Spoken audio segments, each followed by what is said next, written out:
Yürek senle yaşlanıp senle kocalmak ister. Denizden ayrılarken yanımda kalmak ister.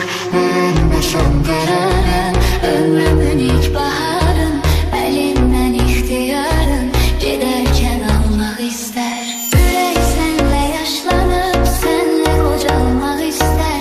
Ümitten ayrılarken yanımda kalmak ister. Veren de son kararın, ömrümün ilk baharın, elimden ihtiyarın, giderken almak ister. yürek senle yaşlanıp senle kocalmak ister. Ümitten ayrılarken yanımda kalmak ister. Ben de sen kararın, Ömrümün ilk baharın, elimden ihtiyarın, giderken almak ister. Ağıllarda yaşanmış mehabbet olmasaydı, inanmazdık azizim, hakikat olmasaydı.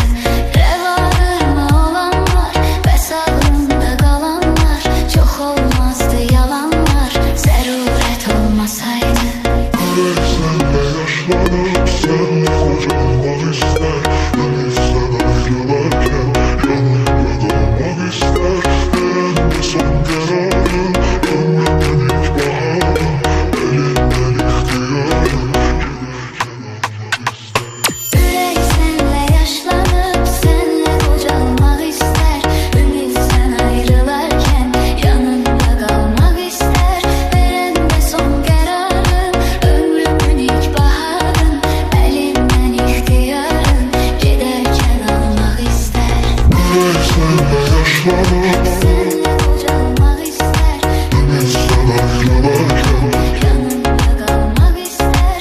ben de sen kararın, Ömrümün ilk baharın, elimden ihtiyarın.